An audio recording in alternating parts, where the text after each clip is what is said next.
What is up, ladies and gentle nerds? It's your boy Graham, also known as HamHawks42 on the internet, and today we are going to be looking at yet another random magic card. All right, and today actually I'm going to go to the old school format. We are going to click the random card button, and this is all going to be off the cuff, off the top. Let's see what happens. All right, so today we are looking at the card Familiar Ground. It is an enchantment from 7th edition. It was an uncommon for 2 and a green. Each creature you control can't be blocked by more than one creature. Ooh, so it's the opposite of Menace. I enjoy this. I enjoy this a lot. So actually, this would stack with Menace nicely. If you were able to put Familiar Ground and Menace on top of each other, then all of a sudden, no creature can be blocked by more than one creature, but all creatures need to be blocked by more than one creature, which means all of your creatures can't be blocked. So that's pretty great. I definitely want to combine this with Angrath, the Chaos General, the one from War of the Spark. That would be fantastic because that gives all your creatures menace. I'm sure there are other abilities that do that as well. And the artwork on Familiar Ground, we have what appear to be elves ambushing a group of soldiers. I'm not sure exactly what faction these soldiers belong to, but they're wearing blue, like predominantly blue armor. Looks like it's made of iron, which interestingly enough isn't covering their elbows, which is something I'm noticing now, which looks pretty peculiar. So they have helmets that are covering that are actually draping down to cover their neck, which is smart.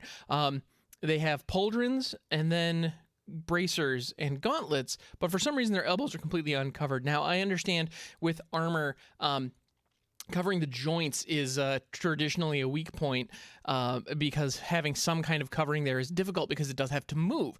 Okay, that makes sense. But what I find kind of funny is even from a distance, as they're pictured here in the art, we can see that there's not anything there. They're not even wearing any kind of quilting, any kind of like doublet underneath the armor that would provide even some kind of padding there, even if it's not protection. And so I find that a little peculiar. Okay, but that said, they're being ambushed by some elves that are coming at them from all directions and clearly about to give them the business. And interestingly enough, there are 3 soldiers pictured and there are also 3 elves pictured.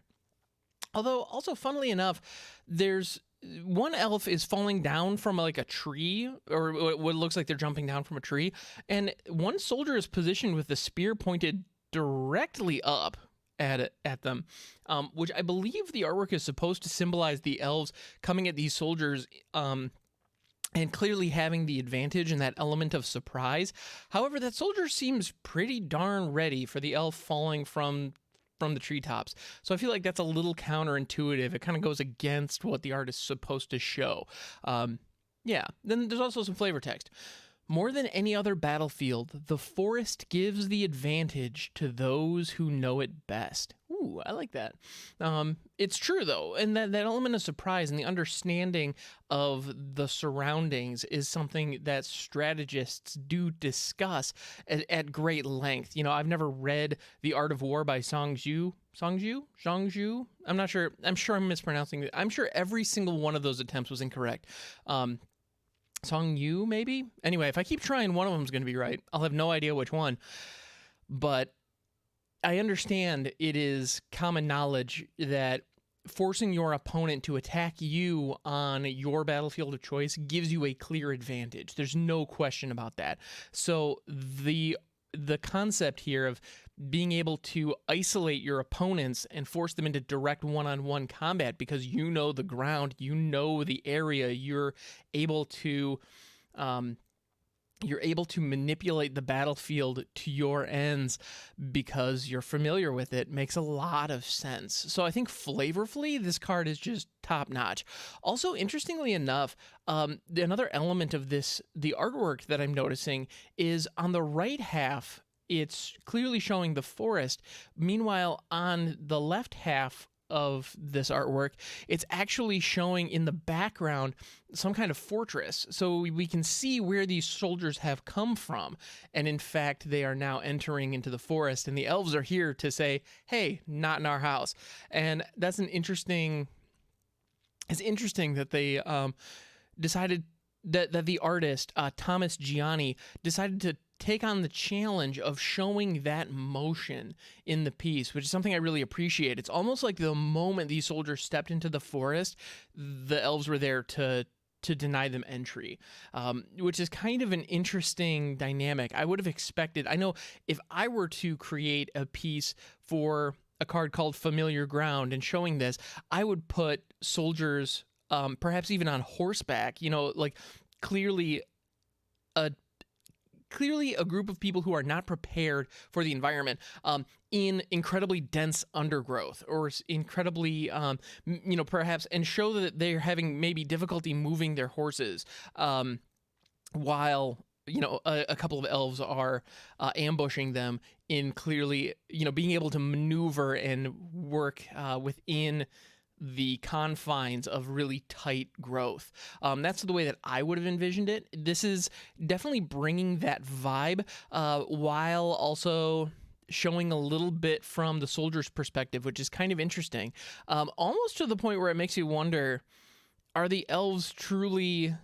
Are we here to believe that the elves are truly in their natural environment? The flavor text would certainly suggest that that's what we're supposed to glean from this, but the fact that there's only a single tree clearly depicted in the artwork definitely lends itself to, it almost looks visually like they're on some kind of middle ground, which is interesting.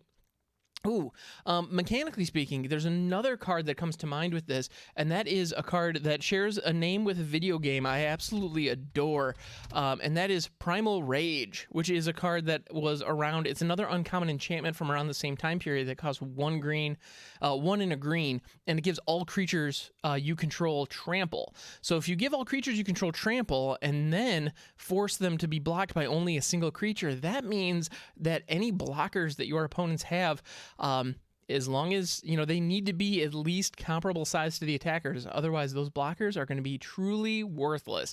And that's pretty darn fun because you're just going to trample right over top of them. So Familiar Ground with any kind of large creature army is going to go a long way because it forces your opponent to chump block. And then as long as those creatures have trample, they're sunk. I mean, there's nothing they can do.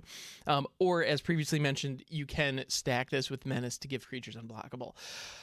I like it. I like Familiar Ground. It's an interesting mechanic. That said, it does cost 3, which by modern standards, this isn't a very efficient card. I think if they were to reprint this today, they'd probably make it cost 2. Or perhaps, one would probably be a little bit much, but if this were to get reprinted, I would imagine that it would get reprinted at common as it is, or it would get reprinted at uncommon for 2. That's where I can see this. That's where I can see this making a home. But I think this card is interesting. So this has been Familiar Ground from 7th edition. More than any other battlefield, the forest gives the advantage to those who know it best. I like it. I think it's an interesting mechanic.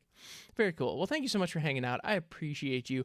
My name's Graham, also known as HamHawks42 on the internet. You can catch me on Twitch, twitch.tv/HamHawks42. There's also a Discord server with all kinds of fun discussion going on.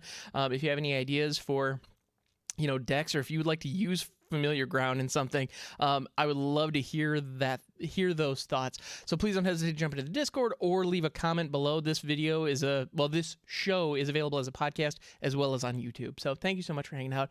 Appreciate you. I will catch you next time, and don't forget, you are a good person and you deserve to be happy.